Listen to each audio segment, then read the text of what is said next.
We are the Gujarat Technological University. Since its inception over a decade ago, GTU has been empowering young and curating minds to realize their true potential. Over 4 lakh inspired students are enrolled with one of the premier academic universities in India. With more than 450 affiliated colleges in its fold operating across 5 zones of the state, GTU, the International Innovative University, your place to move forward.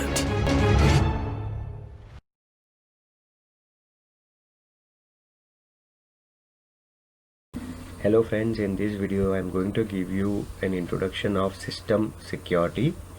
This slide is prepared and presented by me. My name is Ankit Idwania. It is an open education resource created under CC SA 4.0, that is CC BY SA. It's a free culture license where you are free to use, distribute and modify it, including for commercial purposes, provided you acknowledge the source and share alike. Learning outcome of this lecture should be learner should be able to detect the process of symmetric cipher model. Learner should be able to understand the basics of cryptography and crypt analysis. Evaluation strategy would be, there would be 3 types of questionnaire: MCQs 1 mark, brief subjective 3 marks and detailed subjective 5 marks. So let's start with the learning dialogues activity LED 2.0. Symmetric encryption. It is also a conventional private key or single key encryption algorithm. Now these algorithms are kind of lock and key mechanism where it has 2 parts. First, the lock itself, how the lock mechanism works, and another is the key for that lock. So there are majorly 2 kinds of algorithm in it. The first is our normal which we see in our normal day-to-day lock and key mechanism, that the lock is known to everyone, the lock mechanism is publicly in everybody's hand. The only thing is the key part. They hold the key with them, and that same key will, if it is duplicated, then the 2 duplicated key will work on that same lock. So this is the core mechanism of the symmetric encryption. Symmetric means similar kind of encryption, or you can say more in a technical correct term, that an encryption algorithm having similar key. So the lock is your encryption algorithm and the key would be the symmetric key. So we'll see in detail what it is later in the next slide. So it's referred to as conventional private key or single key encryption algorithm, because there is only one key, common key or the shared key or the secret key, whatever you say. In it, same key is shared by both the sender and receiver. It's a classical algorithm.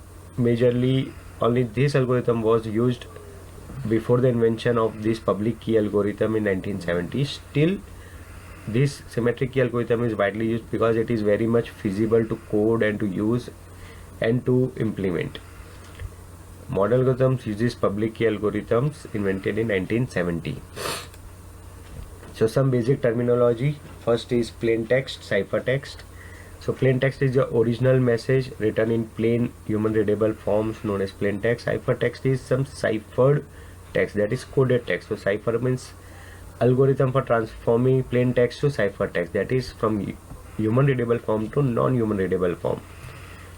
Key info used in cipher known only to sender and receiver. So key is that secret password, you can assume, which is used to first encrypt the information, then decrypt the information. And cipher means to encrypt, decipher means to decrypt. So encipher means converting plain text to ciphertext. Decipher is recovering ciphertext from plain text. Cryptography, study of encryption principles or method, that is known as cryptography. So graphy is a study and crypto means to encrypt. So study of encryption principles or methods. Crypt analysis, so analysis of crypted stuff, that is code breaking. So study of principles, methods of deciphering ciphertext without knowing key. So it's like how to open the lock of your house without having the key. So that is a kind of crypt analysis. Then cryptology, so field of both cryptography and cryptanalysis combined and known as cryptology. So the logy and the crypto, the 2 parts it has created. So this is the symmetric cipher model. You can have an analogy of it with the lock and key mechanism of your house. So let's see this. First is the original data as input in human readable format.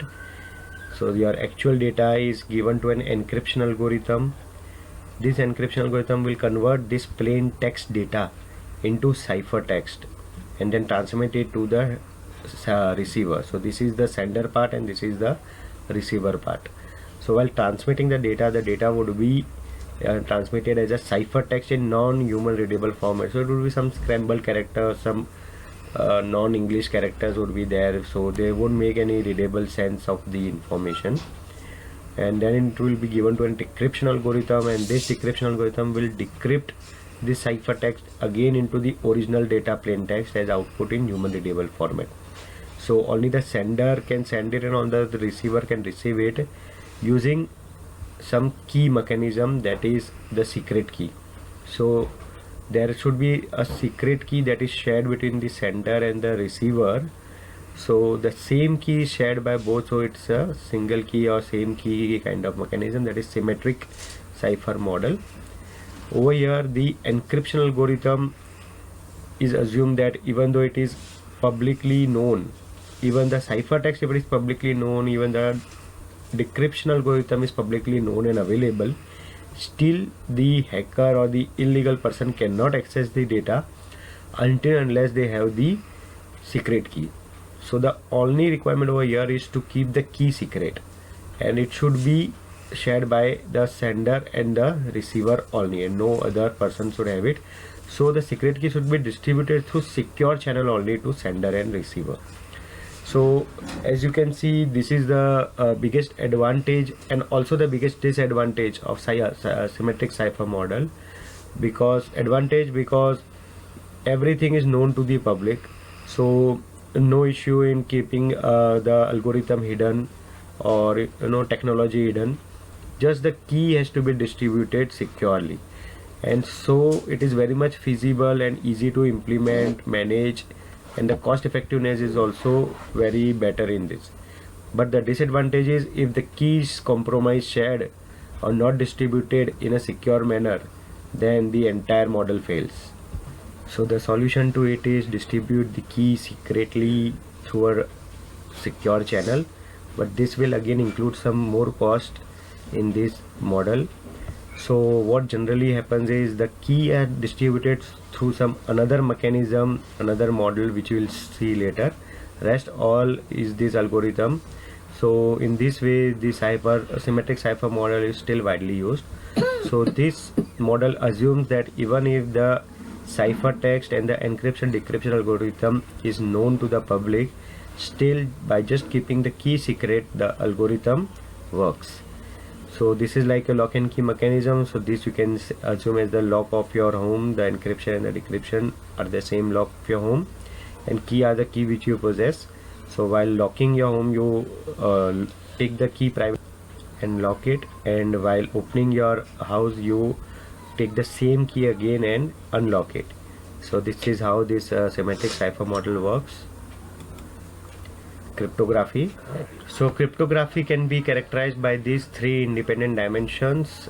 So first is type of encryption operation used, number of keys used, and the ways in which plain text is processed. So as in the earlier cipher model you had seen the type of encryption operation used, substitution, transposition or product. Number of keys used, single key or private key, or two key or public key.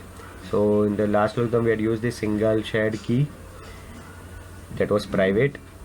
Way in which plain text is processed, block or stream. So all these things we will see later on, but based on these three dimensions of parameters your cryptography is characterized. So each characterization has a different algorithm, and each algorithm has its own advantage and disadvantages. Next is crypt analysis. Crypt analysis, the objective is to recover key and not just message. So instead of investing your time, energy, resources in just decrypting a single message, why not better get the key itself and then decrypt all the next and present and past messages. So this is the EMB and crypt analysis. So there are two general approaches in it. One is crypt analytic attack and another is brute force attack. So both these attacks main aim is to recover the key as the secret key which we had seen. So why not recover that key itself and then decrypt all those messages?